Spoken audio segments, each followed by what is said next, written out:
معلوم ہے کہ کل سورج گرہن ہے اور خبریں یہ آ رہی ہیں کہ 80% سورج کل گرہن ہوگا۔ اس بارے میں اسلامی حکام کیا ہیں، شریعت کیا کہتی ہے، اس کے لیے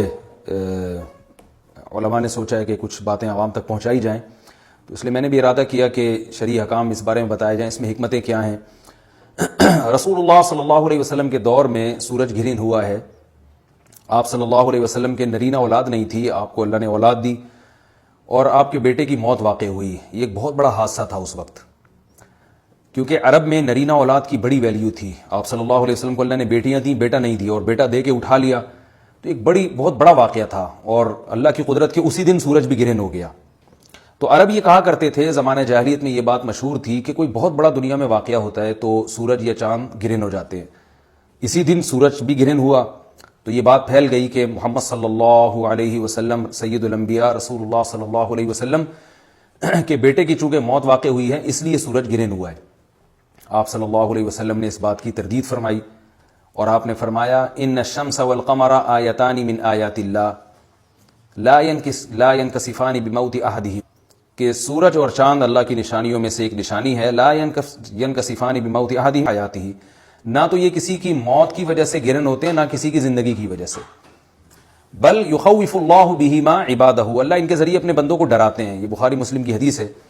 اپنے بندوں کو خوف زدہ کرتے ہیں۔ تو یہ اللہ کی نشانیاں ہیں، اور آپ صلی اللہ علیہ وسلم نے اس موقع پر نماز کا حکم دیا، اللہ کے سامنے عاجزی اور انکساری کا حکم دیا۔ دیکھیے یہاں ایک بہت اہم پوائنٹ کی بات ہے ان لوگوں کے لیے جو اسلام کے خلاف ہیں، جو محمد صلی اللہ علیہ وسلم سرور دو عالم سید الانبیاء صلی اللہ علیہ وسلم کو سچا نبی نہیں مانتے، ان کے لیے اس حدیث میں آپ صلی اللہ علیہ وسلم کی نبوت کی ایک بہت زبردست دلیل موجود ہے۔ ایک واقعہ ہوا ہے آپ صلی اللہ علیہ وسلم کے بیٹے کی موت کا، اور عرب یہ ویسے ہی کہا کرتے تھے کوئی بہت بڑا دن ہوگا تو سورج گرہن ہوگا۔ تو کوئی بھی شخص جو جھوٹا نبی ہو، آپ خود بتائیے کہ کیا وہ ایسے موقع پہ اس واقعے کو اپنے حق میں کیش نہیں کرائے گا، اور وہ یہ کہے گا نہیں کہ میں تو پہلے ہی کہتا تھا میں بہت بڑی شخصیت ہوں اور میرے بیٹے کی موت ہونا، ایک پیغمبر کے بیٹے کی موت ہونا ہے تو یقیناً یہ اس اللہ کی طرف سے ایک نشانی ہے، یہ نشانی ہے سورج کا گرہن ہونا، یہ بتانے کے لیے ہے کہ واقعی یہ بہت بڑا دن ہے، اور یعنی یہ بہت بڑا دن اس اعتبار سے کہ ایک نبی کے بیٹے کی موت واقع ہوئی ہے۔ لیکن آپ صلی اللہ علیہ وسلم نے یہ سب نہیں کیا، اور آپ نے بتایا کہ سورج اور چاند کے گرہن ہونے کا کسی کی موت یا زندگی سے کوئی تعلق نہیں، اور سائنس نے بھی ثابت کر دیا ہے کہ یہ ایک سائنٹیفک حقیقت ہے کہ جب زمین اور سورج کے درمیان چاند آ جائے تو سورج گرہن ہو جاتا ہے، اور جب چاند اور سورج کے درمیان زمین آ جائے اور سورج کی روشنی چاند تک نہ پہنچ رہی ہو تو چاند گرہن ہو جاتا ہے۔ تو یہ اس میں عبرت کی بات بھی ہے ان لوگوں کے لیے جو آپ صلی اللہ علیہ وسلم کی نبوت میں شک کرتے ہیں۔ البتہ آپ صلی اللہ علیہ وسلم نے اس موقع پر ہمیں حکم دیا کہ اللہ سے تضرع اور عاجزی اور انکساری کی جائے، اپنے گناہوں کی معافی مانگی جائے، اور نماز آپ صلی اللہ علیہ وسلم نے پڑھی۔ اس پہ بھی بعض لوگ اشکال کرتے ہیں کہ یہ جب ایک نیچرل پروسیس ہے تو اس میں اتنا گھبرانے کی، کیونکہ حدیث میں آتا ہے آپ صلی اللہ علیہ وسلم بہت گھبرائے، تو اس میں گھبرانے کی کیا بات ہے؟ تو یاد رکھیے ہر نیچرل پروسیس جو ایک عام معمول سے ہٹ کر ہو، اس میں انسان کے لیے ایک عبرت کی بات ہوتی ہے۔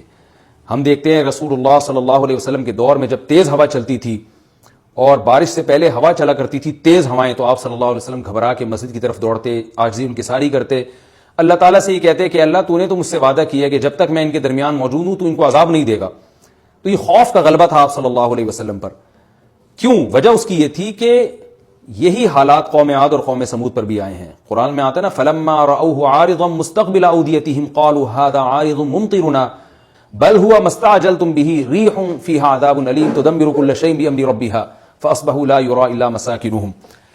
کہ وہ بادلوں کو دیکھ کے کہنے لگے یہ تو ایک معمول کے مطابق بادل ہیں جو برسیں گے اور بارش ہوگی۔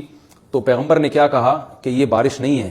بلکہ یہ وہ عذاب ہے جس کی تم جلدی کیا کرتے تھے، اور اس میں ایک ایسی ہوا ہے جو اللہ کے حکم سے ہر چیز کو ہلاک کر دے گی۔ اور پھر ان پر ایک ہفتہ عذاب آیا، اور قرآن کہتا ہے کہ وہ ایسے پڑھ کے ہلاک ہو گئے کہ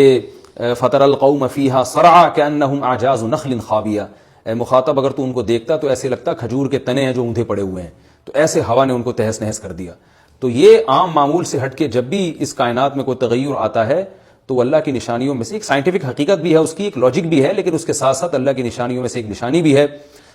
اور ایسی نشانی ہے جس سے ہمیں ڈرنا چاہیے کہ اللہ تعالیٰ کو اختیار ہے وہ جب چاہے سورج کی روشنی چھین لے، چاہے کسی بھی طرح سے چھینے۔ اور یہ بھی ایک سائنٹیفک حقیقت ہے جو آپ صلی اللہ علیہ وسلم کی نبوت پر جس نے ایک مہر لگا دی ہے